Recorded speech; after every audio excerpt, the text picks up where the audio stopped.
कश्मीर पर जुल्म की इंतहा, चार सू शाम गम को बको करबला। अर्ज़ कश्मीर पर जुल्म की इंतहा, चार सू शाम गम को बको करबला। अर्ज़ कश्मीर पर जुल्म की इंतहा।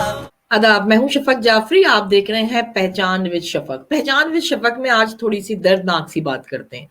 बात आज के दौर की है और आपकी इसी दुनिया में यहीं पे होने वाले इन वाकयात की है, जो कि रोज आपके अंदर ये दर्द पैदा करते हैं कि उठो जागो, तुम इंसान हो, दूसरे इंसानों का दर्द महसूस करो। लेकिन हम सो जाते हैं, हम सो रहे हैं या हमारे ज़मीर सो रहे हैं। कोविड ने पूरी दुनिया में तबाही मचाई हुई है और पूरी दुनिया के बड़े बड़े तुर्रम खान भी ये सोचने पर मजबूर हो गए कि कल हम जिंदा रह पाएंगे या नहीं, या हमारी मईशत का क्या होगा, या हमारी फैमिली का क्या होगा। नहीं सोच रहे तो मोदी जी नहीं सोच रहे, क्योंकि मोदी जी के दिमाग में या उनकी टीम या वो जो आरएसएस के लोग हैं उनके दिमागों में ऐसा जहर, नफरत और मैं क्या कहूँ, इस तरह का जुल्म करने का एक ऐसा बाजार उनके जहनों में गर्म है या सजा हुआ है जिससे उनको कुछ नजर नहीं आ रहा। इंडिया जो है तबाही के दहाने पर पहुंच गया है। इंडिया, जितनी भी इंडिया तमाम मुख्तलिफ ममालिक में बसती है, वो सब परेशान होकर अब मेरे ख्याल में सोचने पर मजबूर है। अगर नहीं मजबूर हुए तो अभी सोचिए, जहां दुनिया कोविड की वजह से परेशान है, वहां ये चंद लोग आज भी जुल्म का बाजार सजाए हुए हैं। आज हम बात करेंगे कश्मीर की एक बेटी से। ये कश्मीर इसी दुनिया में है। अगर नहीं नजर आता आपको तो हम आपको फिर कुछ झलकियां दिखाएंगे, शायद कश्मीर का दर्द आपकी समझ में आ जाए। इस कश्मीर की बेटी, इस कश्मीर में बसने वाली बहुत सारी बेटियां दुख तकलीफ का शिकार हैं और नस्ल दर नस्ल वो तकलीफें सह रही हैं। 70-72 साल से आप भी देख रहे हैं, कुछ कर नहीं पाए। चले आज आपको एक नई नई चीज देते हैं, नया वाकया बताते हैं। मोदी सरकार एक ऐसा खौफनाक खेल खेल रही है, और कहीं और नहीं, दिल्ली में ही खेल रही है, तिहाड़ जेल के अंदर खेल रही है। किनके साथ? उन कश्मीरी कैदियों के साथ कि जो नाकर्दा जुर्म में इन जेलों में लाए जाते हैं। वहां पर बाकायदा कोविड-19 से इन्फेक्टेड उन पेशेंट्स को लाकर इन कैदियों के दरमियान छोड़ दिया जाता है, रख दिया जाता है, ताकि बड़े आसानी से वो ये कैच कर लें। और उसके बाद इन्फेक्टेड होने के बाद जब वो अपनी मौत आप मर जाते हैं सिसक सिसक कर, बिलक बिलक कर बीमारी से, तो फिर ये आसानी से कह सकते हैं कुदरती मौत मरे थे, हम क्या कर सकते हैं।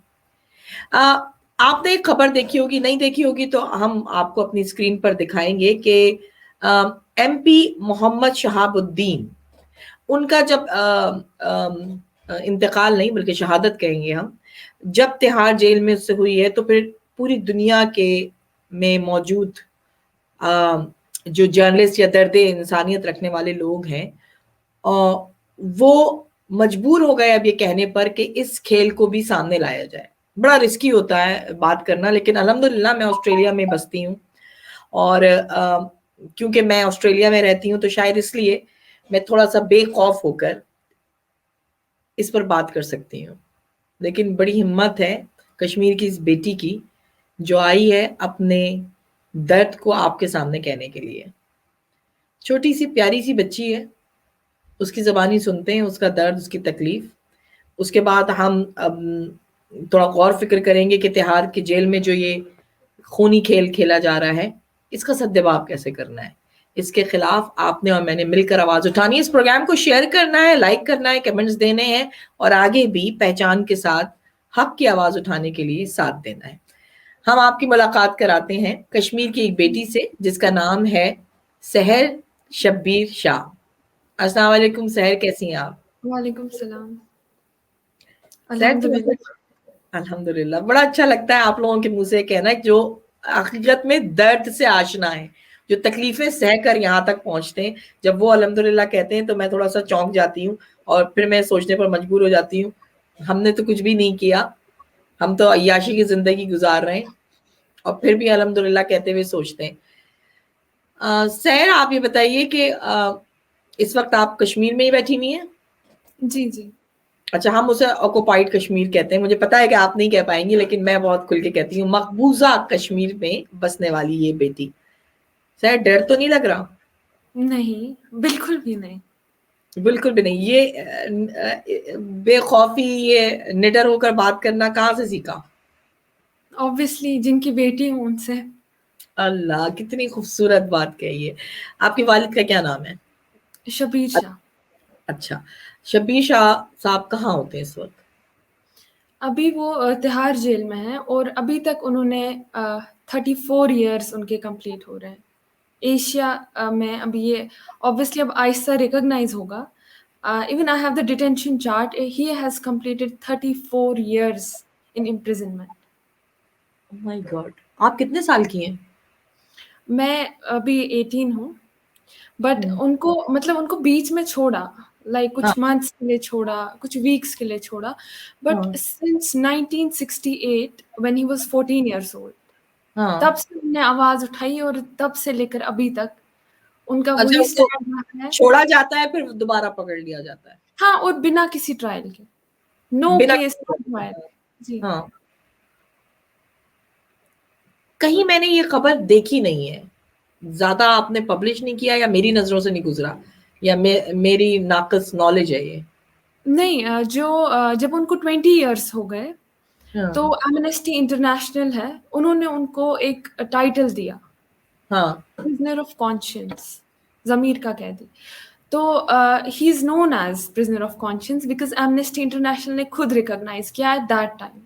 But even right now if I write to the Amnesty International, उनको हम लिखेंगे या प्रेजेंट करेंगे डिटेंशन शीट, बिकॉज आजकल अवेयरनेस मेरे हिसाब से बहुत कम है और हाँ, लोग हम बहुत हम कम करते हैं ना एक स्टेप आगे, क्योंकि सोशल मीडिया का दौर है।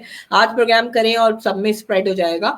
सो जी। इनको इतने साल कैद में रहना और यकीनन तकलीफ सहना, हौसला क्या है आपके फादर का स्टिल? देखिए, जब भी पहले तो हमें वो नज़र नहीं आते जब हम उनसे मिलने जाते हैं तिहाड़ जेल, क्योंकि वो एक साउंड प्रूफ दीवार के पीछे होते हैं जिसमें एक छोटी खिड़की है। खिड़की भी ब्लर्ड है, मतलब उस पे स्क्रैचेस हैं और उसके ऊपर एक ड्रिल है। और बात हमें एक फ़ोन पे करनी है, फ़ोन उनकी तरफ से भी और हमारी तरफ से भी है। मगर जब भी हम गए, कितनी ज़्यादती उनके साथ की गई थी, मगर फिर भी जो हमें थोड़ा-सा दिख रहा था उस शीशे की तरफ, जैसे एक शेर खड़ा हुआ था। वही हौसला वैसा ही जैसा उनका पहले से था जब वो 14 इयर्स ओल्ड थे, जैसा उनका इतने साल पहले जो उनका वो हौसला था, वो ही अभी भी हमें माशाल्लाह नज़र आता है। आपकी वालदा वालदा कैसी हैं? जी, अल्हम्दुलिल्लाह वो भी ठीक हैं। अच्छा, शी इज़ कितने अ मेडिकल सुपरिटेंडेंट। अच्छा, कितने बहन भाई हैं आप लोग? मेरी एक बड़ी बहन है और मैं। अच्छा, सो मतलब फादर के बगैर रहना ऑब्वियसली बहुत हार्ड है, और फिर ऐसे लीडर और दिलेर फादर, और उनके साथ अगर आप होती, अभी आप इतनी दिलेर हैं, और यकीनन आपकी वालदा ने भी आपके ऊपर काफी मेहनत की है, तो आप कोई रिलीफ मिला है कोर्ट की तरफ से, या क्या चल रहा है, क्या हो रहा है मतलब?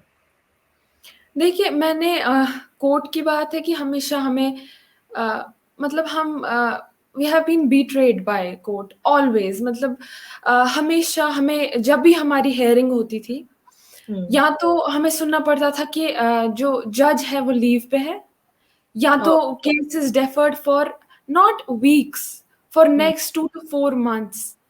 तो ऐसे ही उनकी वो केस की वो मतलब डेट्स एक्सटेंड करते थे, या तो बोलते थे कि डेट पे विटनेस, डेट देते रहते हैं, और मतलब बहानेबाजी करते हैं। हाँ, और बोलते थे कि विटनेस प्रेजेंट नहीं है। हाँ, और जो ऑनेस्टली मैं बता दूं कि जो सुप्रीम कोर्ट और हाई कोर्ट के लॉयर्स हैं, उनने कहा कि आप करें जो करना है, बट ये एक पॉलिटिकली मोटिवेटेड केस है, इसमें कोई कोर्ट कुछ नहीं कर सकता, ये डिपेंड करता है एक नॉड पे जो ऊपर से आएगी, जो मतलब जो the one who are at the helm of affair, उनसे जब नॉड आएगी तभी हो सकता है, आप वरना कितनी कोशिश करें कुछ नहीं होगा। ये सारा तो एक पॉलिटिकली कर सकते हैं। मोटिवेटेड। अदालतें जी। कुछ नहीं कर सकती। नहीं, मतलब हाँ। जो हुकूमत वक्त है उसकी तरफ से इशारा मिलेगा तो वो इनको आजादी का परवाना मिलेगा, ऐसे ही है। जी, जी, तो जी। आपको लगता है कुछ इशारा मिलेगा वहां से, आपके फादर को रिलीफ मिलेगा, इंसाफ देखिए मिलेगा? होप्स तो है, मतलब कभी हमने हिम्मत हारी नहीं है, तो इतना हम्म। है कि कभी तो होगा। तो हम्म। इसीलिए वो दिमाग में है, इसीलिए कभी भी मतलब बहुत बार ऐसा हुआ कि कभी हमें अचानक बोल देते हैं कि हाँ, इनको रिलीज़ करने वाले हैं, बट ऐसे ही वो एक र्यूमर होता है। बट तो भी हमारे अंदर जब पता चलता है कि नहीं करेंगे रिलीज़, रोशनी, उम्मीद, हाँ। जी, वो फिर हमें वापस लानी पड़ती है कि हाँ, नहीं होगा, एक टाइम होगा, ऐसा होगा। क्योंकि वो जिस चीज़ के लिए हैं अंदर, अगर हाँ। वो उनको और कुछ साल भी अंदर रखें, तो वी आर रियली प्राउड कि हमें उन पे नाज़ है कि हाँ, वो किसी कॉज़ के लिए हैं। उनने इतने साल इस कॉज़ को दिए हैं, को चले और थोड़े साल, हम्म। कुछ तो हो जाएगा, इतना तो भरोसा है अल्लाह पे कि कुछ तो हो जाएगा। मतलब कहते हैं ना वो अंधेरे में उम्मीद की किरण, आप मुझे नजर आ रही हो, यानी अपने आप को दोबारा से जिंदा रखना इसे कहते हैं। व्यूअर्स आप देख रहे हैं कि वो किस तरह बात कर रही है। लेकिन जब आपने ये सुना कि तिहाड़ जेल में इन्फेक्टेड लोगों को लाया जा रहा है और आपके फादर भी इन्फेक्टेड हो सकते हैं कोविड-19 से, तब क्या सोचा आपने और क्या लगता है क्या चल रहा है वहां पे? आपको खौफ या डर है? जी, देखिए जब हमें पहले पता चला कि कोविड फैल रहा है, नॉट मतलब ऐसा नहीं था कि जेल तक तब नहीं गया था। हम्म। मैंने तब वीडियो पोस्ट किया, अपील की मैंने जो इंटरनेशनल कम्युनिटीज़ थी, वर्ल्ड कम्युनिटीज़ को, हाँ। यूएन और जितना भी हो सकता था मैंने अपील की। मैंने कहा कि इससे पहले ये वायरस जेल तक पहुँच जाए, और वो ऐसा जेल है कि कहते हैं कि एक बार तिहाड़ जाओ तो वापस आना बहुत मुश्किल है। हम्म। तो वो ऐसा जेल है। अब मैंने क्या कहा? मैंने ये कहा या तो रिलीज़ करें, बट रिलीज़ ऐसी बात मुझे खुद में ही लगी कि ये रिलीज़ कहाँ करेंगे? मैंने हाँ। बोला इनको जम्मू कश्मीर के जेलों में शिफ्ट करें, क्योंकि हाँ। हम उनको वैसा ट्रीटमेंट दे सकते हैं। क्योंकि आप देखिए दिल्ली में जो उनके अपने एमपीज़ थे, उनको हाँ। अच्छा ट्रीटमेंट नहीं मिला, उनको बिल्कुल बचा नहीं। नहीं पाए, तो इनको हाँ। क्या ही करते। तो फिर हाँ। फाइनली एक पॉइंट आया कि जेल में जा चुका था वायरस, डेथ्स भी हो गई थी, और इवन अभी तक हमारा एक एडवोकेट है, उनने कहा कि जेल से डेस्परेट कॉल्स आ रही हैं, जेल हाँ। में बहुत केसेज़ हैं मगर बोला नहीं जा रहा है। मतलब हम्म। आगे ब बोला नहीं जा रहा है। बीच में बताया कि 200 केसेज़ आए, वो न्यूज़ में आया हाँ। कि ऐसा केसेज़ हैं। तब मैंने फिर से कहा कि हाँ। फॉर द सेक ऑफ इंसानियत के खातिर आप हाँ। इनको रिलीज़ अगर नहीं करेंगे तो शिफ्ट करें। और सिर्फ़ मतलब मैंने बाबा की बात ही नहीं की, मैंने उन सब कश्मीरियों की बात की, जो मुख्तलिफ़ जेलों में पूरे हिंदुस्तान में बंद हैं। कुछ आगरा में हैं, पता नहीं किन-किन जगहों पे वो बंद हैं। तो ऐसा तो नहीं कहा था कि उनको रिलीज़ करो, वो वाला पार्ट तो मैंने कब का छोड़ दिया था। बट इतना मैं कह रही थी अगर उनको जम्मू कश्मीर शिफ्ट करेंगे, तो हाँ। कुछ रिलीफ़ मिलेगा। बट ऐसा तो हुआ नहीं। उसके बाद पता चला जहाँ मेरे जिस बैरक में मेरे फादर थे, वहाँ 4 लोग पॉज़िटिव आ गए। बट हमें वो भी हमें थ्रू एडवोकेट पता चला, और वो भी हमें पता नहीं था। मतलब हमें पता ही नहीं था कि वो कैसे हैं। ना हम हाँ। उनसे बात कर सकते हैं, ना हम किसी को पूछ सकते हैं कि वो कैसे हैं, बिकॉज़ कोई मतलब हमें अंदर से खुद ही दिल में खुद को तसल्ली देनी थी और दुआएँ माँगनी थी कि वो ठीक होंगे। हम्म। तो आप खुद समझें कि अ, ऐसा आ रहा है कि दिल्ली में मर रहे हैं लोग, बहुत बुरी हालत है, न्यूज़ में और कुछ दिखा ही नहीं रहे, क्योंकि हम्म। मोस्टली दिल्ली का दिखा रहे थे, क्योंकि दिल्ली में काफ़ी हालात ख़राब हो गए थे। तो मैं बताती हूँ, मुझे जितनी भी मैंने अपील की, ऐसा हुआ कि लोगों ने उस अपील को यूज़ किया, जो किससे बाहर आपने यूज़ किया? मतलब मतलब ऐसा कि फॉर देयर आई गेस, पता नहीं कुछ शायद दिखाने के लिए, क्योंकि उन्होंने कुछ किया नहीं। There was hmm. No action. क्या पता वो कर रहे हों, मगर मैं बताती हूँ, उनने मेरे जो जज़्बात थे, जिस जज़्बात से मैं वो अपील कर रही थी, वो उनने कुछ चंद लाइक्स के लिए या किसी चीज़ के लिए शेयर किया। जस्ट मतलब बस ऐसे ही कि सुना और शेयर किया। कोई हम्म। एक्शन नहीं था। कोई ऐसे ही एक्शन मैं, नहीं लिया, हाँ। जी, और ऐसा नहीं था, मैंने काफ़ी सेमिनार्स अटेंड किए। नॉट ओनली दीज़, यूएन के कुछ-कुछ थे। हाँ। अभी भी, हालाँकि मैं बताती हूँ ना, मैं इससे भी काफ़ी वो हो गई, दुखी हो गई, क्योंकि कहीं से कोई रिलीफ़ नहीं मिला।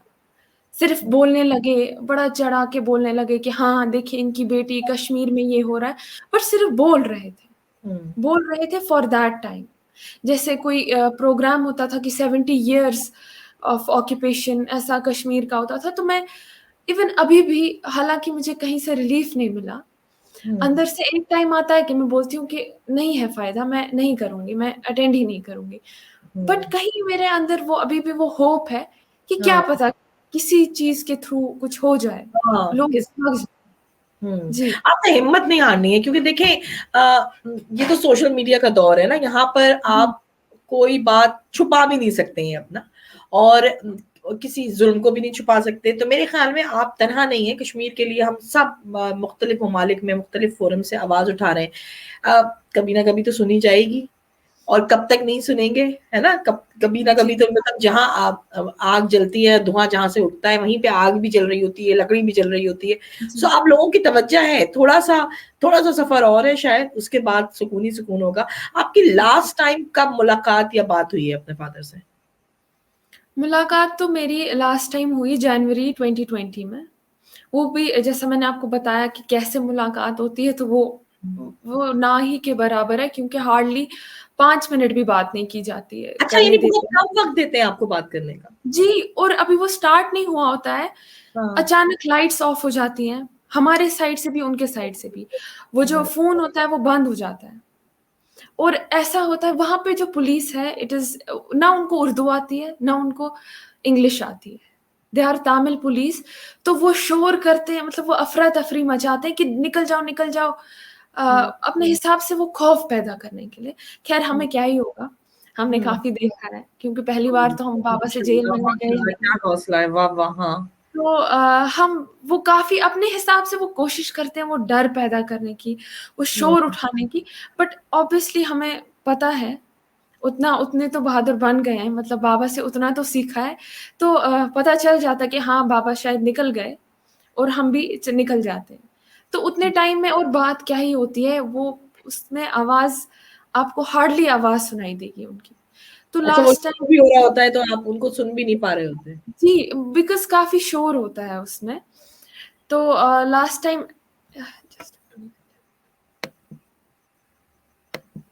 जी, लास्ट टाइम ऐसा हुआ कि मैं तो बात नहीं कर पाती हूँ, और वो भी बात नहीं कर पाते हैं मुझसे, क्योंकि मतलब ऐसा नहीं है कि हम वीक हैं या कुछ है, तो उनका मेरे से बहुत डिफरेंट टाइप ऑफ अटैचमेंट है, करते हैं हम बात। बट मोस्टली मैं क्या कहती हूँ, मम्मा बात कर रही होती है तो मैं बोलती हूँ मम्मा मैं कोशिश करूंगी मुझे जितना दिख सके वो, मैं अपनी आंखें बंद भी ना करूं एक सेकंड के लिए, मैं देखूं उनको। अल्लाह, मैं दीवार के पीछे है वो, मैं मतलब दिमाग में आता कि एटलीस्ट टच कर पाते, मतलब हाँ, थोड़ा सा ही कि हाँ कि वो है। आप ये बोल रही हैं, मैं शर्मिंदा हो रही हूँ, मतलब उनको रहम नहीं आता। यानी आप किस तरह बर्दाश्त करती है, अल्लाह अकबर। क्या आपका दिल चाहता है टच कर लो, सीने से लगा ले, है आपको प्यार सीने के? से लगाना खैर वो काफी दूर की बात लगती है, बट स्टिल टच करें या एटलीस्ट मतलब क्लियरली तो दिख जाए, अगर नहीं छोड़ने तो क्लियरली तो दिख जाए वो कहाँ है। और देखने भी नहीं इन देते? खतरनाक क्रिमिनल्स के साथ रखा हुआ है उनको वो एक हाई सिक्योरिटी वार्ड है जहाँ पे टॉप मोस्ट क्रिमिनल्स हैं, जिन्होंने लिटरली 32 कत्ल किए होते हैं, क्योंकि उनके अपने रिलेटिव्स जो उनसे मिलने आते हैं, खैर उनसे तो रिलेटिव्स भी मिलने नहीं आते हैं, उनसे तो ऑपोजिट वही गैंग मेंबर्स आते हैं उनके। तो उतने टाइम जैसे हमें तिहाड़ जब जाते हैं तो हमें अंदर जेल के 1 किलोमीटर एग्जैक्ट चलना पड़ता है, एंड वहाँ हमें भी काफी मतलब हमें सुबह सवेरे निकलना पड़ता है, एंड हमें वहाँ 3-4 घंटे वेट करना होता है एक हॉल में। और ऐसा हॉल कि वहाँ आप चारों तरफ गंद होगी और आप पूरे बेकार हैं, आपका दिमाग खाली है, और आप एक ऐसी जगह पे वेट कर रहे हैं कि वो वहाँ वेट करना ही अजाब है। तो फिर उसके बाद मुश्किल से जब वो कुछ 5 मिनट मिलते हैं इतना घंटे वेट करने के बाद, तो फिर उसमें भी अगर आपको ठीक से ना मिलने दिया जाए, वो थोड़ा सा डिस्टर्बिंग होता है। बट तो मुझे ना सुन के तकलीफ हो रही है कि जैसे आपने कहा कि मैं चाहती हूँ कि मैं टच करूं फादर को, तो मतलब आप लोगों को देख भी नहीं पा रहे होते हैं। क्या सोचती हो उस वक्त कि क्या कर दूं, कैसे फादर को ग्रैब कर लूं या कैसे टच करूं, क्या क्या ख्याल आता है दिल में उस वक्त? देखिए पहले वहां तो अंदर कोई चीज जाती नहीं है, हाँ, शर्ट जाएगी और कलर्स भी उनके, मतलब वहां पे ऐसे रूल है कि एक स्पेसिफिक कलर के कपड़े होने चाहिए। पहन के जो हाँ, आए हैं आप लोग? नहीं नहीं नहीं, जो उनको हमें अगर अंदर, वैसे अंदर कुछ भी नहीं जाता है, बट अगर कुछ हम्म, जाएगा उस चीज में बटन्स नहीं होने चाहिए, चेन नहीं होनी चाहिए, कोई फोल्ड नहीं होना चाहिए। अगर फोल्ड होगा कपड़े में कहीं, दे विल टेयर इट, मतलब हमारे सामने वो काट देते हैं क्योंकि वहां एक ब्लेड होता है। तो हम्म, वहाँ एक टनल है जहाँ पे हम मिलते हैं मीटिंग रूम में। वहाँ 4 पुलिस वाले एक उस टनल के आगे खड़े होते हैं, काफी छोटा टनल है हाँ, और काफी मतलब लंबा है। तो उस टनल के बीच से वो क्रश करके कपड़े फेंकते हैं। तो एक बार ऐसा हुआ कि बाबा उधर से आए और मुझे हम्म, थोड़े से वो दिख गए उस टनल के पीछे। तो जो ही मुझे हम्म, दिखने लगे वो, मतलब अभी वो थोड़ी ग्लिम्प्स ही दिखी, तो इन्होंने वो कपड़ा क्रश करके जानबूझ के फेंका। तो उनका हम्म, चेहरा ऑब्वियसली उसी वक्त गायब हो गया कि इनने वो डेलिबरेटली, मतलब ऐसा कि ज्यादती करने के लिए, ताकि आप थोड़ा कमजोर हो जाए। ऐसी ऐसी हाँ। चीजें वहां होती हैं। अल्लाह, मतलब मैं वो पेन आपका फील कर रही हूँ, और मुझे तो मेरे तो रोंगटे खड़े हो रहे हैं, पता नहीं आप लोग कैसे फेस करते हैं वो। तो यानी अगर आप रेगुलर बेसिस पर या मंथली बेसिस पर मिलना चाहें तो नहीं मिलने देते? ये नहीं, तरीका क्या है बिल्कुल मिलने का नहीं। वहाँ पे? जी, वहां पे तो पहले बुकिंग करनी है अलग से, फिर वो नंबर देंगे और फिर उसमें भी काफी, मतलब उसमें भी काफी ये हो जाता है। एंड मैं बताती हूँ, मतलब सारे, मैं खुद काफी जेलों में बाबा से मिलने गई हूँ, और मेरे लिए जेल जाना थोड़ा वो होता है कि गर्व की बात, कि देखो बाबा वहाँ कितने मतलब ब्रेव हैं। बिकॉज आप देखेंगे कि यहाँ पे लोग एक दिन के क्वारंटीन से क्या हाँ, हालत हो जाती है, पागल हो जा रहे हैं।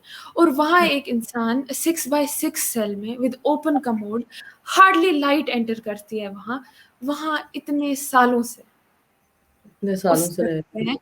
अपनी मर्जी से वो बाहर नहीं निकल सकते हैं, वो अपनी मर्जी से कुछ नहीं कर सकते। बट इतना है कि बाबा ने वहाँ, हमने मैनेज किया कुरान पहुंचाना वहाँ। तो बाबा, मुझे लगता है उन्हें जितना भी टाइम जेलों में बिताया है, तो उन्हें काफी कुरान वगैरह ऐसी चीजें पढ़ी हैं। तो हाँ, मैं, जैसा कि अब आप खुद सोचिए कि एक दिन से इंसान पागल हो जाता है कि क्वारंटीन, ये क्या करें हम। हालांकि अपने घर से भी बातें होती है, फोन होता है, जब हाँ, मर्जी आप फोन करो, इंटरनेट है, कुछ है, मतलब खैर आप अपने घर पे ही तो हैं, ऐसी हाँ, जगह पे तो नहीं है। अलग हम्म, मुल्क है, अलग लोग हैं, वैसी जगह पे तो है नहीं। तो हम्म, मेरी आदत है, मैं काफी पोएम्स लिखती हूँ कश्मीर पे और हाँ, बाबा के। तो हाँ, एक बार, हालांकि अंदर कुछ जाता नहीं है, तो मैंने पेपर पे लिख के ले ली पोएम। तो वहाँ काफी गंदी चेकिंग होती है, बहुत बुरी तरीके से फ्रिस्किंग होती है, बाल खींचेंगे, हिजाब उतारेंगे। तो वहाँ क्या हुआ, एक लेडी ने, जो चेकिंग कर रही थी, वो भी काफी, मतलब वो उस वक्त ऐसे होते हैं कि ये जो है आगे शिकार करेंगे अब हम, थोड़ा वैसा होता है उनका। तो उसने देखा, उसको तो इंग्लिश पढ़नी आई नहीं, बट उसने क्या किया, बड़े रूडली उसने मेरे हाथ से वो ले लिया, और उसने, जो बाकी पुलिस बाहर थे उस चेकिंग रूम के, उनको हम्म, बोला कि इसके सामने काटो और फेंको इसको डस्टबिन में। तो उस दिन मैं काफी डिस्टर्ब थी ऑलरेडी, पता नहीं क्यों, मुझे एग्जैक्टली याद नहीं है। बट उनने जब वो किया, तो मेरी हम्म, मम्मा एक से, तो मम्मा ने बोला चलो हम जाएंगे वहां, मत देखो, ये कोई बड़ी बात नहीं है, आप और 10 लिखो पॉइंट्स, ये हम्म, इंशाल्लाह कभी तो पहुंचेगी पापा तक। और हम्म, मैं बताती हूँ, जितनी ब्रेव मम्मा है, उन्हीं की हाँ, वजह से हम उतना ब्रेव रहे हैं। हम्म, क्योंकि उन्होंने भी काफी देखा है, शी इज हैंडलिंग, मतलब वो सिंगल हैंडेडली हम लोगों को, मतलब मेरी बड़ी बहन का पढ़ाना, मुझे पढ़ाना, और हमें, मतलब काफी चीजें, और साइड बाय साइड जॉब उनका, काफी हेक्टिक जॉब। कोविड में तो वो खैर ऑलमोस्ट सुबह से शाम तक पेशेंट्स की खिदमत में लगी होती थी। तो उनकी ब्रेवरी भी ऐसी है कि जिसकी वजह से हम ऐसे बने हैं। हाँ, बस आपने यही हौसला रखना है। मतलब एक 18 साल की लड़की हमारे सामने बैठकर ये बात कर रही है, मतलब मुझे तो वैसे मेरी आंखों में आंसू है, लेकिन मुझे शर्म भी आ रही है कि हम कुछ कर नहीं पा रहे। अच्छा, सर मुझे बताओ कि आपको क्या लगता है कि वो आपसे कुछ कहना चाहते हैं और कह नहीं पाते हैं, या अम्मी कुछ कहना चाहती हैं, कह पाती हैं, फादर से कुछ नहीं, मौका ऐसा मिलता है है? वहाँ, वहाँ तो काफी, क्योंकि हमारी जो भी बातें हैं वो तो सुन रहे होते हैं वो, बाकी मतलब वो जिनको ऑब्वियसली वो सामने नहीं होते सुन रहे होते, बट वो उस फोन के थ्रू हम बात करें तो उनको सुनाई दे रहा होता है। खैर हमारी नॉर्मल घर की कॉल्स तक टेप होती है, मॉनिटर होती है, प्राइवेसी हाँ नाम की तो चीज़ है नहीं। तो हाँ, वहाँ काफ़ी चीज़ें हैं कि हमें नहीं बोलनी चाहिए, बट हम बोलते हैं। मतलब एज़ एन हमें अगर बाबा बोलेंगे कि वहाँ कश्मीर का कैसा हाल है, क्योंकि हाँ हमारा वो तो मतलब मैं हमेशा जब भी होता है, जब बात होती है, तो हाँ, पहले वो पूछते हैं कश्मीर का हाल कि कैसा है, लोग कैसे हैं, उनको हालात कैसे कश्मीर की फिक्र होती है, जी, जब वो उसके एक बाद लीडर वो आ का। जाते हैं, उसके बाद वो आ जाते हैं जितने भी रिलेटिव्स हैं, मतलब शॉर्ट में कि वो कैसे हैं, ये कैसे हैं, सबकी हम्म, तबीयत ठीक है, मेरी तरफ से सलाम देना। हम्म, मगर पहले होता है कि कश्मीर, अभी बात हमने की होती कि बात करेंगे बाबा से, बट वो पहले कश्मीर का ही बोल देते हैं। तो आप देखिए वहाँ पे भी उन्हें उसी चीज़ की फ़िक्र होती है, कितनी भी प्रॉब्लम में है वो, उनने कभी हमें लगने नहीं दिया, ना हमें बताया उन्होंने। वो तो ख़ैर हमें कभी-कभी न्यूज़ के थ्रू पता चल जाता था कि उनके साथ क्या टॉर्चर हो रहा है अंदर, जो वो हमें बोलते ही नहीं थे, ना हमें लगने देते थे। मतलब ऐसा होता था कि कभी-कभी अगर थोड़े बहुत बाबा नज़र आते थे, अंदर तो काफ़ी बुरी हालत होती थी। तो वो बोलते थे मुझे, वो मुझे शेरा बुलाते हैं, मेरा नाम सहर है, तो वो मुझे शेरा बुलाते हैं या शेरू। तो उन्होंने कहा कि देखा बाबा कैसे हैं, कैसे दिख रहे हैं? तो मतलब मुझे पूछने के लिए कि कहीं मेरा वो मतलब हौसला कम तो नहीं हो गया कि अंदर से बाबा कमज़ोर हो गए या कुछ ऐसा हो गया है। तो वो जब मुझे बोलते थे ना, ऑटोमैटिकली जितना मुझ में स्ट्रेंथ आती थी, जितनी स्ट्रॉन्ग मैं उस चीज़ से हो जाती थी, जिससे एनर्जी आ जाती थी मुझ में। अगर थोड़ा बहुत हिम्मत हारी होती थी, शाबाश, हाँ उनको देख के हमें पहले तो हम पूरा वो लिटरली शिवरिंग हो जाती है कि उनको देख के ही हमें जो वो जज़्बा है, जैसे वो खड़े हैं वहाँ इतने सब के बाद, जैसे वो हमसे बात कर रहे हैं, हम तो खुद हैरान हैं। तो फिर लोगों की क्या बात है, अगर वो देखेंगे, वो तो हैरान हो जाएँगे। मैं आपके हौसले पे हैरान हूँ बच्चे, मैं आपके हौसले पे हैरान हूँ। मैं तो हैरत हो रही है कि इतनी धान पान सी लड़की, उसका हौसला देखिए। अच्छा, कभी महसूस किया कि वो बहुत जख्मी है या टॉर्चर किया गया है या नाउम्मीद है, परेशान है? नहीं, नाउम्मीद तो कभी नहीं देखा उनको, नाउम्मीद कभी नहीं देखा। ज़ख्मी भी नहीं देखा, क्योंकि वो वैसा वाला टॉर्चर तो नहीं था। ख़ैर वो पहले तो बहुत किया है, अभी वैसा नहीं करते। बट ऐसा था कि एक बार वो खड़े नहीं रह पा रहे थे, बट वो रह रहे थे। उनको कोशिश सपोर्ट की कर ज़रूरत पड़ रही थी। हाँ, हाँ, क्योंकि अ, पता नहीं क्या चीज़ थी, और क्योंकि वहाँ कितने भी बीमार हो जाएँ, जब तक ऐसी हाँ, हालत नहीं हो जाती कि दूसरा इंसान डर जाता है कि कुछ हो ना हाँ, जाए, हाँ, तब जाके हॉस्पिटल लेते हैं। और जब हॉस्पिटल लेते हैं, उन्हें खुद बात नहीं की करने दी जाती है डॉक्टर से। जो साथ पुलिस होते हैं, वही कुछ बोलते हैं, अपनी लैंग्वेज में बोलते हैं। तो वो चीज़ है, और मतलब पता इतनी नहीं क्या टॉर्चर करते हैं, किस तरह से उनको खड़ा नहीं हुआ जा रहा था, सामने आपको नज़र नहीं आ रहा हो, लेकिन नहीं, उन्हें काफ़ी हेल्थ प्रॉब्लम्स हैं, आर्थराइटिस है, उन्हें डायबिटीज़ मेलिटस है, काफ़ी हेल्थ प्रॉब्लम्स हैं। और उसके बाद भी उनको 2-3 बार जब चेकअप के लिए लिया, कभी डॉक्टर्स ने बोला कि इनको वहाँ एक हार्ट टेस्ट हुआ, वहाँ हाँ, उन्होंने बोला कि उनको पेसमेकर की ज़रूरत है। उसके बाद लेटेस्ट एक हाँ, डॉक्टर्स ने कहा कि उनको स्पाइन सर्जरी की ज़रूरत है। और हाँ, अभी भी ऐसा पता चला है कि उनको एक लाइफ कंज्यूमिंग डिज़ीज़ है, अभी मगर उसपे इन्वेस्टिगेशंस चल रही हैं। ख़ैर कोविड की वज़ह से तो उन्होंने बंद की होंगी। बट आप देखिए कि जब तक इंसान एक एक्सट्रीम लेवल पे पहुँच जाए कि जब हद से ज़्यादा बीमार हो जाए, तब जाके वो कुछ करते हैं। ख़ैर वो भी नहीं करते हैं। हाँ, और अगर मतलब उन्हें कोई दवाई देनी तकलीफ, होगी, मतलब फिर ये है ना कि तकलीफ देने का ये तरीका उन्होंने निकाल लिया। जी, और हाँ, वो मेडिकेशंस पे हैं, मगर वो क्या करते हैं, पहले तो दवाई का नाम नहीं है, बट अगर उनको पता है कि दवाई अगर नहीं लेंगे तो उनको कुछ हो जाएगा, तो अगर ऐसी दवाई होती है जो जिसकी डोज़ेज 20 होती है, तो वो हुँ, 20 नहीं देते हैं, वो 10-10 की दे देते हैं। मतलब ऐसा तो है नहीं। इट इज़ वेरी डेंजरस, इन हाँ, many cases it's very dangerous, और अपनी ही दवाइयाँ दे देते हैं। और आपको नहीं पता वो क्या दवाई है? हाँ, तो और हमें तो ये भी नहीं पता है कि उनको जो टेस्ट्स कराते हैं, हमने इतनी बार कहा कि हमें रिपोर्ट्स दे दो, आप इनको हॉस्पिटल ले रहे हो, हमें रिपोर्ट्स दो। और इतनी बड़ी बस में, और इतनी डरावनी बस है वो, क्योंकि हम्म, बस के अंदर अलग से एक-एक सीट में एक केज है, और उस केज के अंदर, जैसे मैं तो उसको ऐसे ही देखती हूँ जैसे एक शेर को लेंगे एक जगह से दूसरी जगह, तो शेर को कितने पिंजरों में बंद करके लेते हैं, तो हाँ, वैसा ही है। और उस बड़ी बस में अकेले बाबा और बाकी वो इतने खतरनाक क्रिमिनल्स, जिनके हाँ, साथ रहना ही इतना खतरा है, उनके मुश्किल, साथ हाँ। उनके आस-पास रहना इतना खतरा है, तो उसी बस में ले लेना उनको, अच्छा, बट मुझे एक बताओ। शेर को ले लेते हैं। हाँ, चलो उनका भी हौसला, आपका भी हौसला, पर इतना जब इंसान सहता है, जैसे आपने कहा कि एक दफा आप बहुत ज्यादा जो थी डिस्टर्ब थी, तो जी। आपकी हेल्थ पे क्या इफेक्ट पड़ा उसका? मतलब देखिए, इमोशनल भी इंसान डिस्टर्ब हो जाता है, मेंटली इतना स्ट्रेस, में हैरान हूं कैसे आप फेस करती हैं, फिजिकली, मेंटली देखिए, हेल्थ कैसी है आपकी? मेंटली ज़्यादा इफ़ेक्ट तो मेंटली हुआ, होना नहीं चाहिए था, बट पता नहीं इस बार हो गया।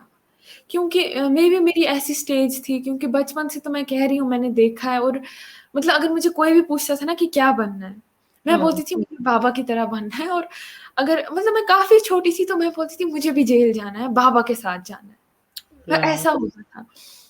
तो और जब भी मतलब बाबा का एक लोग नारे देते थे, शाह शाह शबीर शाह, तो वो तो मेरी ज़बान पे ही होता था, बिना डर के कहीं पे भी मैं जाऊँ। बट ऐसा हो गया, मैं आपको बता रही हूँ कि चेकिंग जो थी वहाँ, ख़ैर मम्मा से तो वो डरते, बट मैं उनने कहीं किसी तरीके से शायद मुझे ऐसा समझा कि ये कुछ कर नहीं पाएगी, तो उनकी चेकिंग काफ़ी गंदी होती थी, जिससे मैं काफ़ी डिस्टर्ब हो गई। और उसकी वज़ह से इवन ऐसा हो गया बीच में, कुछ ऐसी प्रॉब्लम हो गई, मुझे बिल्कुल नींद नहीं आती थी। काफ़ी डॉक्टर्स के पास गए हम, और मैं बताती हूँ, एक ऐसी चीज़ होती थी कि पहले मैंने बताई नहीं, बट जब खुद मम्मा को 1-2 बार नज़र आई, मैं बैठी होती थी और मुझे बाबा नज़र आते थे। अच्छा। तो वो ऐसी चीज़ होती थी कि पहले मैं बोलती थी कि ये बोलेंगे ये कमज़ोर है, मगर ये हो क्यों रहा है? मुझे नज़र आ रहे हैं, बट वो मुझे बुला रहे हैं, मैं जा नहीं पा रही हूँ, क्योंकि मेरी टाँगें बेहोश हैं, मेरा मुँह पूरा वो गला सूख गया है, मेरा मुँह टोटली बंद है, और मेरी आँखों से सिर्फ़ आँसू उतर रहे हैं, मैं हिल नहीं पा रही हूँ, बट मुझे वो नज़र आ रहे हैं। ऐसी चीज़ थी। और हाँ। इवन मैं बताती हूँ, नींद तो मुझे आती नहीं है अभी भी, बट डॉक्टर्स ने जो दवाइयाँ रखी, उसके बाद ऐसा होता था कि मुझे जो सपना आता था, वो होता था कि मम्मा आती थी, "सहर उठ जाओ, बाबा को रिलीज़ किया है।" तो ऑब्वियसली मैं रोने लगती थी सपने में कि सच में रिलीज़ किया है। उस सपने में मुझे फिर से उठाते थे कि सहर उठो, बाबा को रिलीज़ किया, और ये रिपीट होता जाता है सपने में सपना, जब तक मैं फिर एंड पे उठ नहीं जाती हूँ और चेक करती हूँ कि शायद बाबा हैं नीचे या नहीं। हाँ, तो आप खुद सोचिए, अब मैं कितनी, मतलब मैं हर दिन थोड़ी ना बता सकती हूँ मम्मा को कि ऐसा हो रहा है। अब मुझे आदत हो गई है इस चीज़ की। हाँ, अब फिर ये आपको चीज़ नज़र मेरे आता लिए काफ़ी नॉर्मल है। है। हाँ, जी। तो वाक़ई मतलब और फिर भी आपका हौसला इतना है, तो मतलब मैं थोड़ा-सा स्पीचलेस हो रही हूँ आपकी सारे इमोशंस देख के, और एक छोटी-सी बच्ची का। अच्छा, मुझे बताओ कितना टाइम गुज़ारा साथ में उनके? पापा मतलब ऑन ऑफ जेल आना-जाना रहता था। आपका टाइम कितना गुज़रा पापा के साथ 18 इयर्स में? देखिए, बचपन में जैसा मैं आपको बोल रही हूँ कि बीच में लाते थे, ले जाते थे। अ, तो था कुछ-कुछ, मतलब मैं कह रही हूँ, मैं मतलब ऐसा कुछ होता है ना कि बचपन में पूछते हैं कि कौन पसंद है, मम्मा पसंद है या बाबा? हुँ, तो सब कहते हैं ना कि दोनों। मेरा पहला जवाब होता था बाबा, हालाँकि मम्मा भी पसंद थी, बट बाबा के लिए एक तो मेरा एक बेटी, जिसे एक बाप और बेटी का रिश्ता होता है वो है, और ऐसा है कि मैं मैं मतलब मैं उनकी फ़िदवी हो गई हूँ। मैं उनको बेटी के अलावा भी एक तरीके से देखती हूँ, और मैं मतलब मैं हैरान हूँ। उनकी इन कुर्बानियों पे मैं हैरान हूँ, उनने जो देखा है, और जो मतलब उनकी फैमिली ने देखा है, जैसे मेरी जो दादी थी, जो उनने मतलब उन्होंने भी जो देखा है कि वो भी कितने ब्रेव हैं। हर राइट, एक ने अपनी-अपनी तरफ से कुर्बानियाँ दी हैं।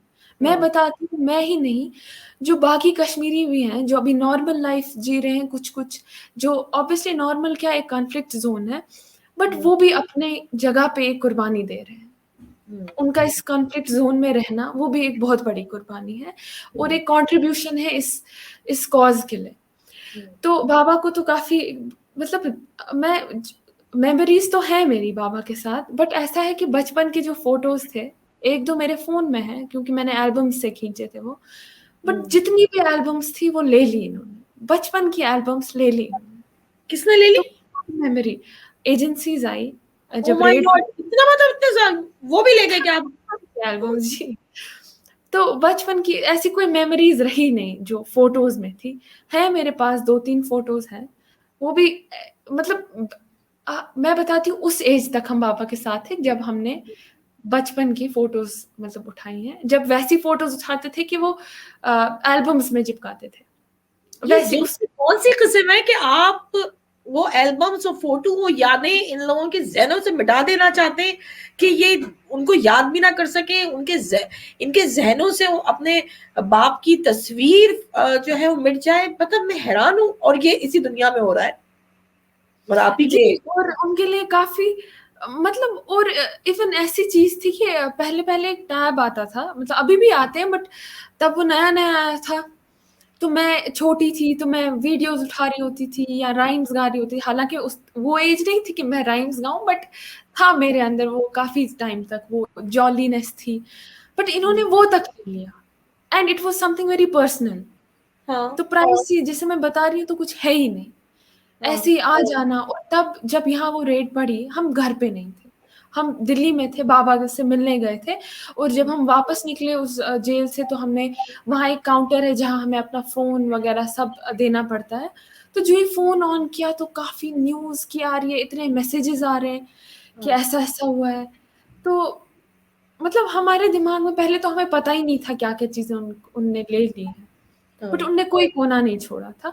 मतलब ऐसी चीजें थी कि वो क्वेश्चन कर रहे थे कि हाँ ये टीवी टीवी कहाँ से लाया आपने, अच्छा ये फोटोज बड़ी लगाई हैं आपने शाह साहब के घर पे। ये हाँ जो हमारा हेल्पर था उसको बोला जा रहा था, उसे हाँ। क्या ही पता था। और अब हम अपने घर पे ही बाबा की फोटोज नहीं लगाएंगे, लगाएंगे तो कहाँ लगाएंगे? Oh my God. हाँ और बाकी लोग तक लगाते हैं तो हम एज फैमिली नहीं लगा सकते हैं। और हाँ वैसी तो फोटोज थी नहीं उनकी। और ऐसी एक चीज है कि उनकी फोटो, हमारे पास उनकी वो फोटो नहीं है जो हमने खुद खींची है।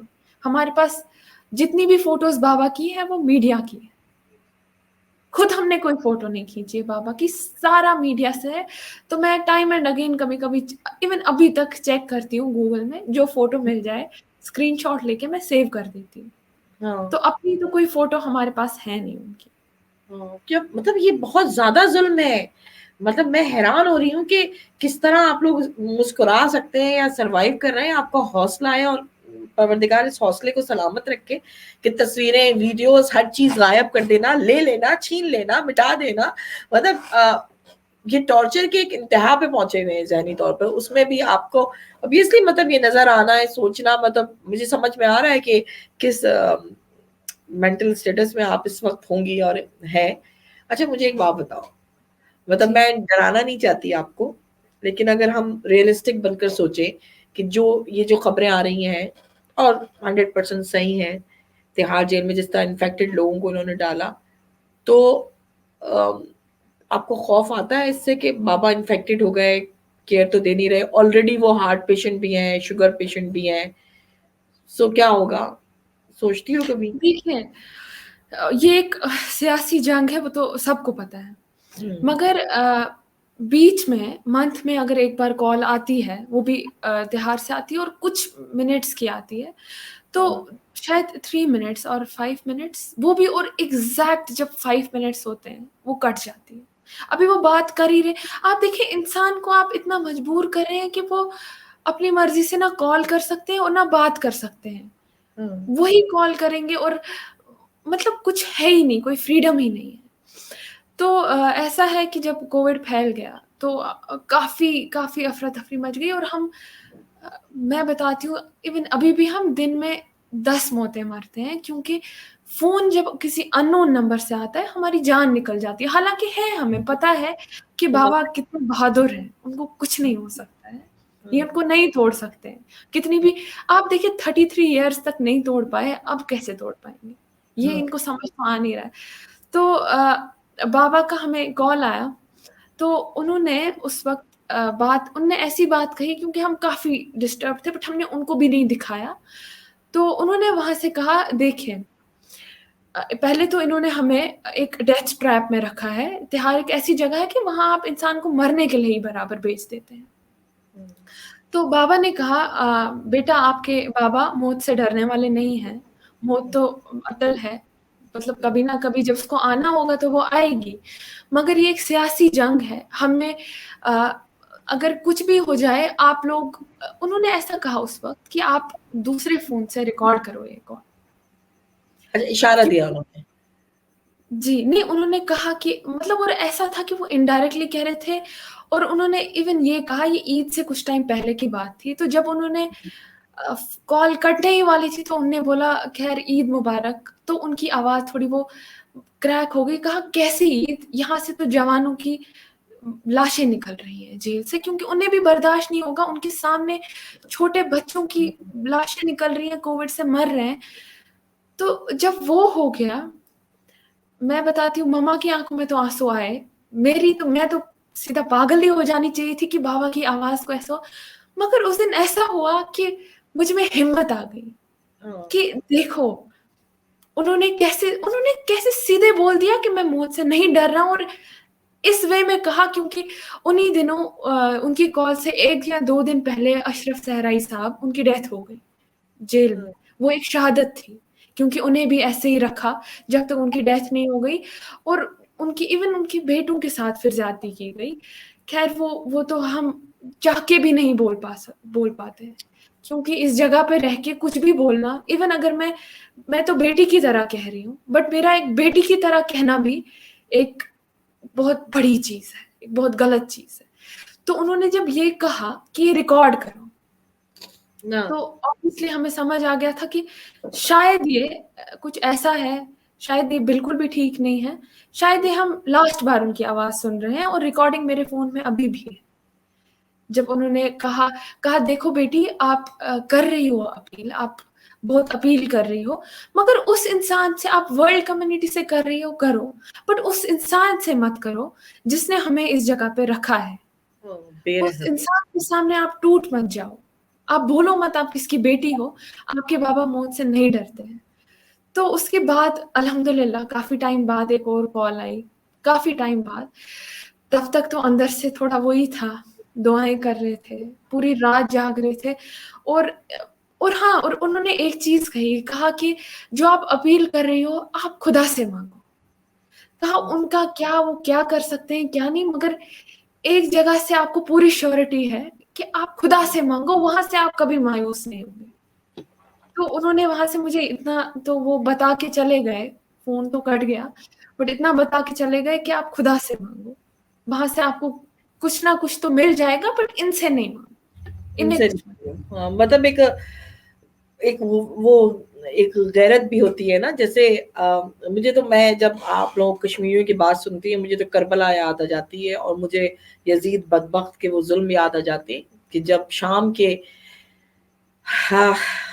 के दरबार में इमाम हुसैन की 4 साल की बेटी बीबी सकीना जी जब शहादत के करीब थी, तो उन्होंने अपने भाई सैयद सज्जाद से कहा था, मुझे यजीद का दिया हुआ कफन ना देना, इससे नहीं मांगना मेरा कफन। तो मतलब मैं वो ही वाला हौसला, करबला वालों का हौसला ना आप लोगों के अंदर देखती हूँ, मतलब मेरे तो रोंगटे खड़े हो रहे हैं ये सारी बातें सुन के।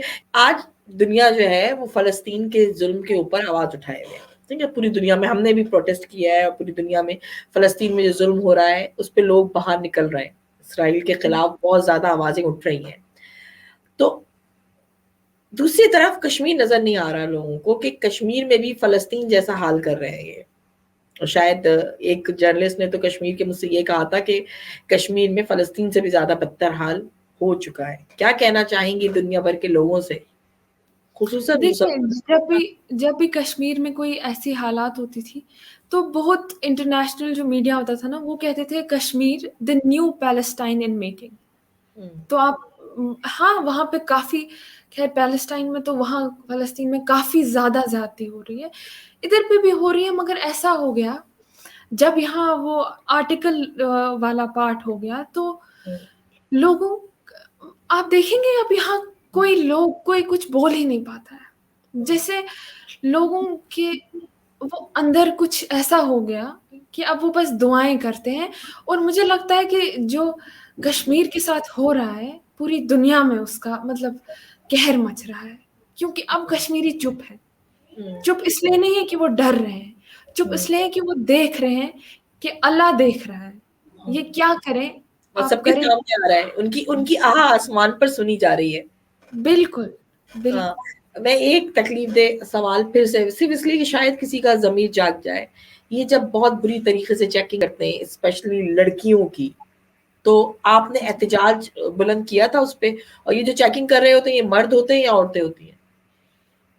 देखिए चेकिंग तो ऑब्वियसली औरतें ही करती हैं, बट वो ऐसे करती हैं, वो मतलब वो काफ़ी अनकंफर्टेबल होता है। और मैंने कभी ये ना ही तो घर पे डिस्कस किया, क्योंकि अब अगर आपको इतनी चीज़ों से जाना है, तो अगर एंड पे आप मुझे पता है कि चले कितनी भी ज़्यादती कर रहे हैं, वो चेकिंग, धक्के-वक्के और कुछ हाथ पे साइन करना है पूरी उँगलियों में, मतलब हर एक उँगली का थंब प्रिंट देना है, फ़ोटो उठवानी है, खड़ा रहना है।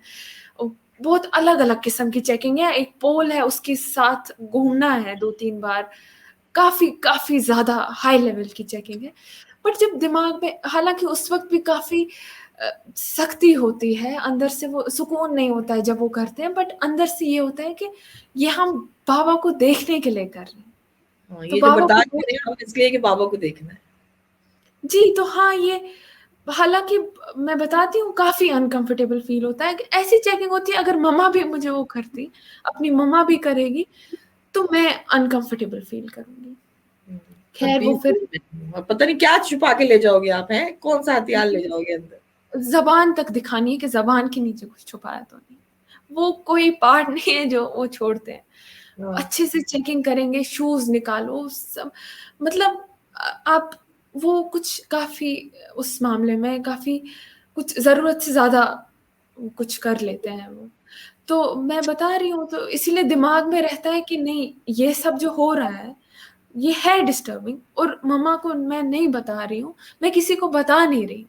क्योंकि मुझे अंदर से पता है कि ये मैं जिस चीज़ के लिए कर रही हूँ, उसके लिए तो मैं जान भी दे दूँ, क्योंकि बाबा को देखना है, उनकी हाँ। आवाज़ सुननी है, उसके लिए अगर मुझे कुछ भी करना पड़े तो मैं कर लूँगी या सह लूँगी वो सब। अल्लाह सो स्वीट। मतलब वाक़ई कहते हैं ना जब दर्द हद से बढ़ जाता है तो दवा बन जाता है। मतलब अब मैं भी आपसे बात करते-करते ना मैं भी आपकी जगह अपने आप को महसूस कर रही हूँ। मुझे भी अब मेरे चेहरे पे भी मुस्कुराहट आ रही है। इतना दर्द, इतना ज़ुल्म मतलब हद है और हम मुझे ऐसा लग रहा है जैसे फ़िल्मों में दिखाते हैं ना, फ़िल्मों वाले सीन, ये रियल में होता है जनाब।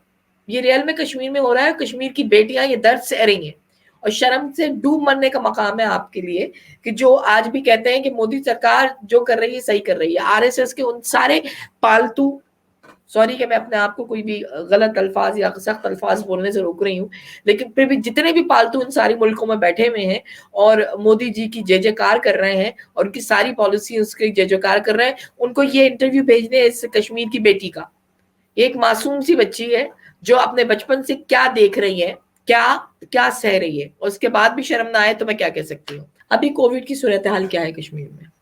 डेथ्स तो काफ़ी हो रही हैं कश्मीर में।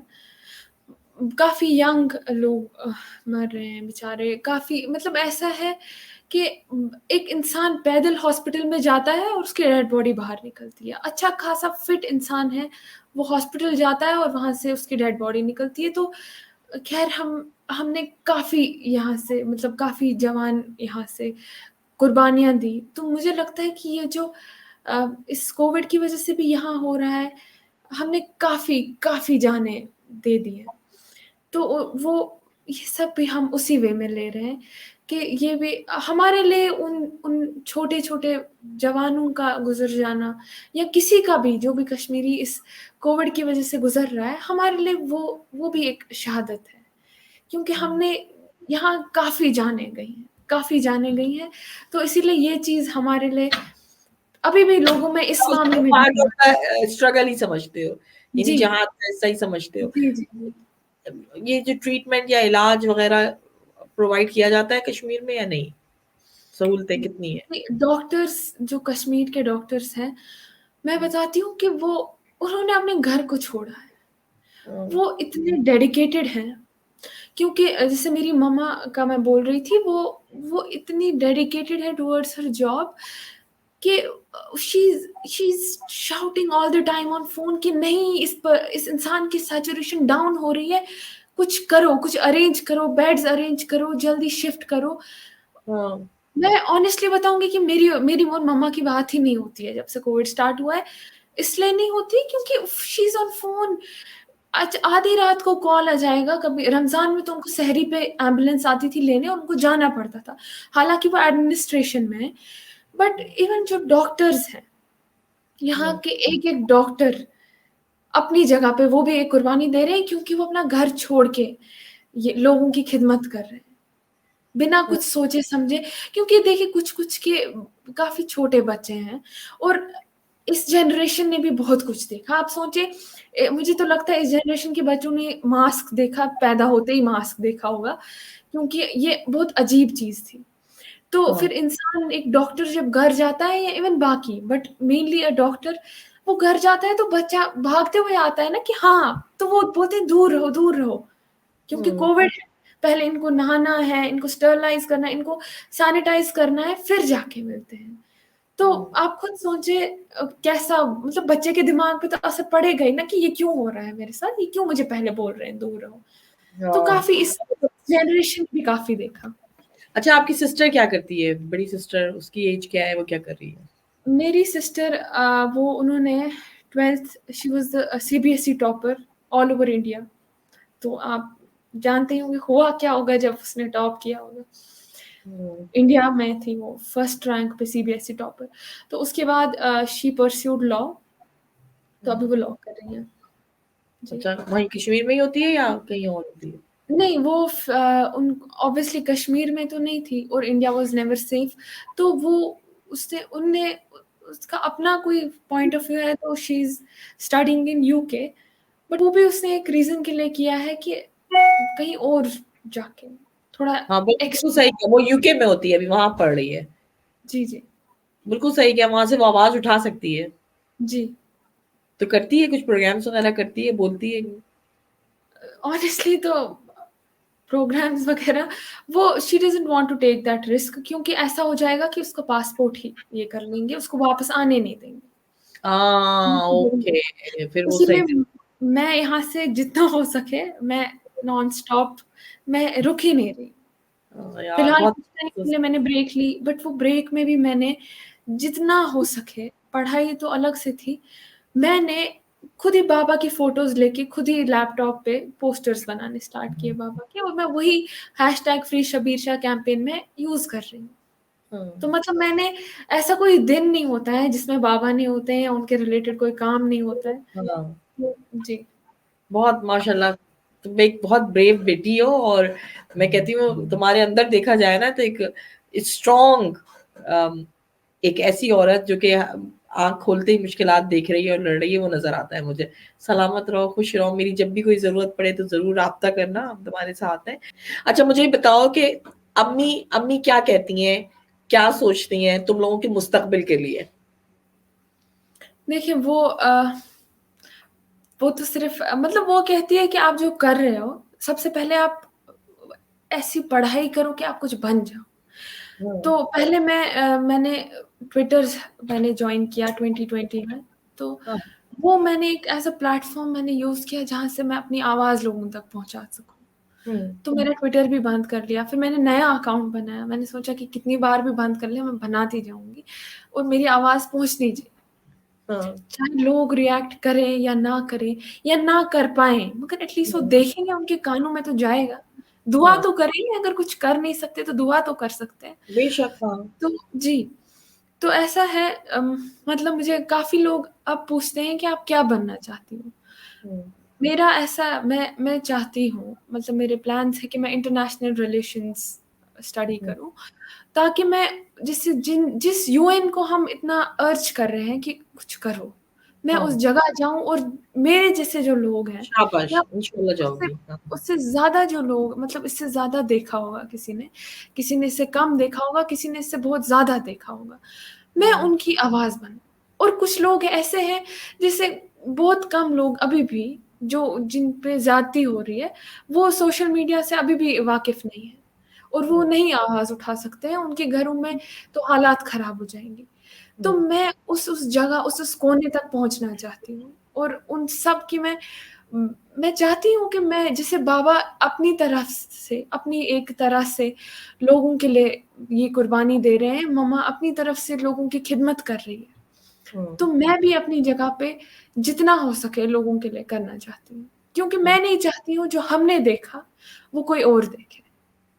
मैं ख्याल में यही जज्बा जो है ना आप लोगों को आगे बढ़ाता है। तो डर नहीं लगता कि अगर जैसे ये इंटरव्यू भी गया या आप कहीं कुछ लिखती हो या बोलती हो तो ये आके रिएक्शन में कुछ कर दें या क्या करते हैं? नहीं देखिए, रिएक्शन में तो कुछ ना कुछ तो हो ही जाता है, बट कभी-कभी ऐसा हो जाता है कि इवन जो हमारे सपोर्ट में होते हैं, वो समझो आपकी एक वीडियो होगी, आप अपील कर रहे हैं, तो वो कट कर करके इसको ऐसा बनाते हैं फॉर देयर ओन यूज़ कि देखो ये ऐसा-ऐसा कह रहे हैं। बट उस टाइम अगर मैं तो हमेशा जहाँ पे भी मैंने बोला है, एक बेटी की हैसियत से बोला है। मैं बिल्कुल भी किसी पॉलिटिक्स में नहीं जाना चाहती हूँ, और कभी भी, कभी भी मैंने ये नहीं चाहा है कि मैं कैमरा के सामने हूँ। मुझे लोग देखें, क्योंकि पता नहीं क्यों बट मैं नहीं चाहती थी। बट अब ऐसा चीज़ हो गया है कि मैं खुद वीडियो उठा के खुद कैमरा के सामने आ रही हूँ और खुद बोल रही हूँ कि हाँ, मेरी आवाज़ बोलना सुनो। पड़ेगा। हाँ, जी, बोलना पड़ेगा क्योंकि ये वक़्त की ज़रूरत है। आप जी, जैसी जी। बेटियाँ आके बात करें अपने बहादुर बाप के बारे में, लेकिन ये भी बताएँ कि वो कितने ज़ुल्म में रह रहे हैं या आप कितने किस पेन में रह रहे हैं। मतलब मैं आपके पेन को देखकर सोच रही हूँ इतना हौसला आता कहाँ से है आप लोगों में? सो आप क्या देख रही हैं कि अ, अब आपका मुस्तक़बिल क्या है? कश्मीर का मुस्तक़बिल क्या है? आज़ादी मिलेगी, हक़ मिलेगा, इंसाफ़ मिलेगा, उम्मीद है? देखिए, उम्मीद अभी तक कभी मतलब मुझे नहीं लगता ये कभी ख़त्म होगी, क्योंकि किसी दिन तो हो जाएगा, और इतनी दुआएँ, इतनी कुर्बानियाँ कभी ज़ाया नहीं जाएँगी। मेरा ये मानना है कि कितनी जानें, क्या-क्या कश्मीर में हुआ है, क्या-क्या कश्मीरियों ने जो-जो कुर्बानियाँ दी हैं, तो ये कभी ज़ाया नहीं जाएँगी। बाबा की कुर्बानियाँ भी ज़ाया नहीं जाएँगी।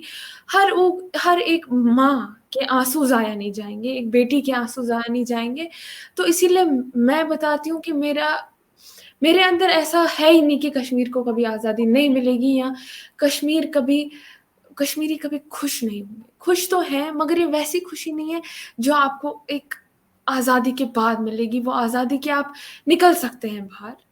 आप राइट टू प्रोटेस्ट, इतने तो इनकी कॉन्स्टिट्यूशन में राइट्स हैं, कौन से फॉलो हो रहे हैं? ह्यूमन राइट्स फॉलो नहीं है, जहाँ इंसानों को तो इंसान क्या मतलब इंसानियत ही नहीं है। कहीं किसी जगह पे इंसानियत ही नहीं है। और हाँ, जैसा आपको पता है कि कश्मीरी बहुत ज़्यादा अ, कामयाबी हासिल कर रहे हैं। बहुत लोग पढ़ रहे हैं और ऐसे-ऐसे मुकाम पे पहुँच रहे हैं, मुझे लगता है कि पूरी दुनिया में कश्मीरी फैले हुए हैं। ऐसी कोई जगह नहीं है जहाँ एक कश्मीरी पहुँचा नहीं है। इतनी क्योंकि पढ़ाई तो कभी छोड़ी नहीं किसी ने भी। नो ज़बरदस्त। मैटर यही एक जान बहुत बड़ा हथियार है कि आप लोगों के पास कि आप लोगों ने जी। अपने आप को हमने एजुकेटेड हमने किया, एक अवेयरनेस ली। काम हाँ। को यूज़ किया एज़ अ वेपन। हमने पढ़ाई को यूज़ किया as a weapon. No matter, हमें तो यहाँ सालों तक स्कूल्स बंद हुए, कभी-कभी स्कूल्स पे अटैक होते थे, हुँ, स्टूडेंट्स पे अटैक होते थे। काफ़ी मतलब काफ़ी अजीब हालात थे। मगर घर से ही पढ़ना, हालाँकि ऐसा कॉन्फ्लिक्ट, इतना खतरनाक कॉन्फ्लिक्ट ज़ोन, कभी-कभी काफ़ी हालात ख़राब हो जाते थे, तो बाहर से आपको फायरिंग सुनाई दे रही है और अंदर आप पढ़ रहे हैं। ये तो हुँ। सिटी का हाल है, और आप सोचिए बाकी जगहों पे क्या हाल होगा। तो मैं अफ़सोस रहा करता सारी सूरत-हाल है, लेकिन इसमें आपकी तरफ से पॉज़िटिव चीज़ मिली और मेरे ख़्याल में सारे कश्मीरी ये बात सुन रहे होंगे कि आपने जो कहा कि एजुकेशन को आपने अपना हथियार बनाया और यही हथियार आपके काम आएगा इंशाअल्लाह ताला। हुँ। अब मुझे एक आखिरी सवाल टाइम का पता नहीं चला, मैं मेरे ख़्याल में सवाल ही नहीं कर पाई हूँ आपसे जो करना चाहिए। मतलब मैं आपके हौसले के सामने बहुत पस्त हूँ और आपके ज़ुल्म और पेन को देखकर मतलब मैं स्पीचलेस हूँ। अ, पूरी दुनिया में मैं आखिरी आपसे बात पूछ रही हूँ, जो कश्मीरी हैं, वो जब प्रोटेस्ट हम करते थे, वो निकलते थे, स्पेशली 5th अगस्त के बाद जो जो हुआ है लॉकडाउन उसके बाद। जो शुरू में आए उसके बाद वो डर के इसलिए बैठ गए क्योंकि उन्होंने कहा कि हमारे घरों पर, हमारे लोगों पर मुसीबत आती है कश्मीर में, बैक ऑफ द कंट्री। वो लोग नहीं निकल पाते। अब उनके लिए क्या पैगाम देंगी? क्योंकि प्रॉब्लम ये आती है कि यहाँ अगर हम अक़वाम मुत्तहिदा पर ज़ोर डालने के लिए इन ममालिक में जैसे ऑस्ट्रेलिया, कनाडा, अमेरिका प्रोटेस्ट करते हैं ताकि यहाँ की गवर्नमेंट की तरफ से भी ये एहतजाज मोदी सरकार के पास जाए। उनका सवाल ये होता है कश्मीरी तो आपके साथ नहीं निकल रहे हैं, कश्मीरी तो नहीं कोई आवाज़ उठा रहे हैं, आप क्यों उनकी जगह बोल रहे हैं? अब इसका क्या हल? शहर के पास क्या हल है इसका? देखिए, जो मेरा पॉइंट ऑफ व्यू है, जब हाँ, ऐसा बहुत होता है, बहुत ज़्यादा। मैं तो ख़ैर कश्मीर में रह के अगर मैं कोई कभी-कभी कुछ पोस्ट करूँ, मेरा ट्विटर तो सिर्फ़ बाबा के बारे में है, वहीं पे शुरू होता है, वहीं पे ख़त्म होता है। मगर ऐसा होता है कि कुछ लोग बोलते हैं कि ये झूठ है, it is fake, it is propaganda, कि ऐसा है ही नहीं, हुँ, हमें तो नहीं दिख रहा है। मगर ऐसा है कि आप लोगों को पता नहीं है, यहाँ पे पूरी दुनिया से लोग आते हैं, यहाँ की खूबसूरती को देखने, और हुँ, यहाँ की मेहमान नवाज़ी पूरी दुनिया में मानी जाती है। यहाँ हुँ, पे आप अगर अभी भी आप कश्मीर में आएँगे, यहाँ जब सबसे ज़्यादा कश्मीरी लोग सख्ती में होंगे, मुसीबत में होंगे, तब भी अगर आप आएँगे, जो आपको मेहमान नवाज़ी और जैसे आपको ट्रीट करेंगे, तो कोई भी बोल देगा कि यहाँ तो सब नॉर्मल है, यहाँ तो कुछ हो ही नहीं रहा है। हाँ, तो और ऐसा है कि बाहर कुछ-कुछ जगहों पे काफ़ी कश्मीरियों को एक्सप्लॉइट करते हैं कि वहाँ मत जाओ, वहाँ लोग ये करते हैं, वो करते हैं। बट फिर जब इंसान खुद आके देखता है, वो बोलते हैं ऐसा तो कुछ है ही, हुँ। यहाँ के लोग तो कुछ कितने फरिश्ते हैं, कैसे हमें ट्रीट कर रहे हैं, कैसी हुँ, मेहमान नवाज़ी है। वो जो तो अपना कैसे दर्द छुपाकर मेहमानों की खातिर तवाज़ा हुँ, कर रहे हैं, अपना पेन नहीं वो दिखा रहे। कभी लगने नहीं दिया किसी को। हुँ, तो जो आप कह रहे हैं कि वो लोग बाहर रह के ये बोलते हैं कि हमारी फैमिलीज़ को प्रॉब्लम होगी, तो आप सोचिए मैं अभी कश्मीर में रह के ये एक काइंड ऑफ रिस्क ही उठा रही हूँ, और मुझे बहुत बार इवन एक टाइम ऐसा था कि मुझे घर पे भी बोला गया कि don't do this now, but I can't stop. मैं थोड़ा बिकॉज़ हाँ, मुझे बोला क्योंकि काफ़ी जब अरेस्ट करने लगे लड़कियों, बच्चे क्या, लड़कियाँ क्या, लड़के क्या, कोई भी था, इवन मीडिया को जब आप अरेस्ट करेंगे तो फिर हम तो, क्योंकि media is something very powerful overhead, तो आप मीडिया को हुँ, भी अरेस्ट करेंगे, मीडिया को भी कुछ बोलने का हक नहीं है, उनको भी उनमें भी, हालाँकि वो उन्हीं के मीडिया हैं, वो तो वर्क हुँ, कर रहे हैं उन्हीं के लिए, और वो अपने हिसाब से वो सच आगे रख रहे हैं, बट वो सच भी उनको नहीं बोलने दिया जाता है। हुँ, तो जैसे आप कह रहे हैं कि हुँ, उनके घर में प्रॉब्लम, और कश्मीरी क्यों नहीं निकल रहे हैं बाहर भी? वैसे ख़ैर कुछ तो निकल रहे हैं, ब्रिटिश डायस्पोरा है और भी काफ़ी जगहों पे ऐसा है कि निकल रहे हैं, या कहीं अपनी तरफ से इनडायरेक्टली ट्राई कर रहे हैं कश्मीरी। बट हुँ, वो अपनी जगह पे सही हैं कि अगर वो वहाँ कुछ करेंगे, नो मैटर वो खुद बाहर हैं। इवन मुझे काफ़ी प्लेटफ़ॉर्म्स पे ऐसा बोला कि आप इंडिया में रह के मत कहो ये। यू हाँ, don't speak for your father. India में रह के दे वर वेल विशर्स, बट उन्होंने कहा कि मत करो, क्योंकि जो लोग बाहर हैं उनकी ऐसी हालत है, कुछ भी कर सकते हैं, they can stoop down to any level, तो आप मत करो ये, हुँ, बहुत खतरा है, मत करो। मगर खैर खतरा तो अगेन बाबा के लिए अगर कोई भी चीज़ है वो तो इतने खतरा भी मेरे लिए हौसले खतरा है। ये बहुत बहुत हौसलेमंद बेटी आज मेरे प्रोग्राम में आई है।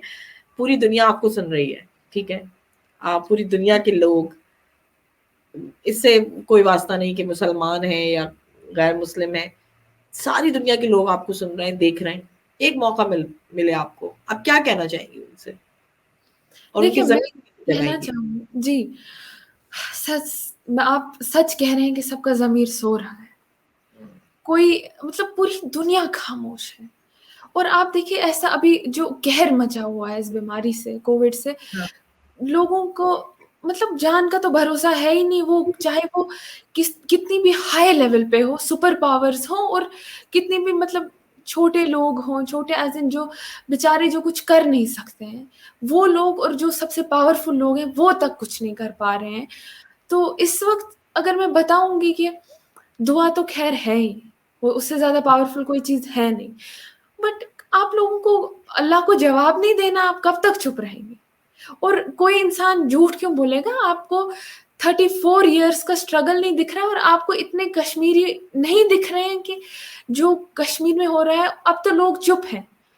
मगर हुँ, जो कश्मीरियों के दिमाग में है कि मतलब हमने बहुत देखा है, जैसे मैं आपको फिर से बता रही हूँ कि 34 इयर्स एक इंसान ने अपनी पूरी ज़िंदगी कहाँ तो वो ऐशो आराम से जी सकते थे, बट उन्होंने वो सारा वो गिव अप किया, उन्होंने वो साइड पे हटाया, और वो इतनी एक सिंपल लाइफ, और वो उन्होंने हमेशा एक मुसीबतों और तकलीफ का रास्ता चुना। मैं अपने बाबा की बात कर रही हूँ, उन्हें बहुत बार अपॉर्चुनिटीज दी, बहुत बार उन्हें पता था, उन्हें पहले ही बोलते थे कि आपके साथ ऐसा ऐसा होगा, हमारे साथ टाइज रखो, आपके साथ ये होगा, मान जाओ हमारी बात। बट इतना पता होने के बाद भी कि आपको टॉर्चर होगा, आपके साथ ये चीजें हो जाएंगी, और खैर उससे ज्यादा ही हुआ। एक इंसान सीधा वो सीना चौड़ा करके जा रहा है उन्हीं के साथ, उन्हें लेने दे रहा है कि चलो मैं आ जाऊंगा, मैं जेल में रहूंगा, मेरी हिम्मत नहीं टूटेगी, मैं पीछे नहीं हटूंगा। क्योंकि कोई अपनी, आप खुद सोचे कि इतने साल की कुर्बानियां कोई एक मोमेंट में जाया होने देगा। और दुनिया को मैं फिर से बताती हूँ कि मुझे एक चीज फिर से कहनी है कि आप, जरूरी नहीं है आप किसी मुल्क के अगेंस्ट बोलें, बट आप इस मुल्क के, इस जगह के फेवर में तो बोलें कि हाँ, आवाज तो उठाएं। सही यहाँ बात पे हालात, चाहे वो हिंदू हो, मुस्लिम हो, रिलीजन डजंट मैटर इस केस में, इसमें इंसानियत की जरूरत है। आप देखें एक बार कि क्या हो रहा है।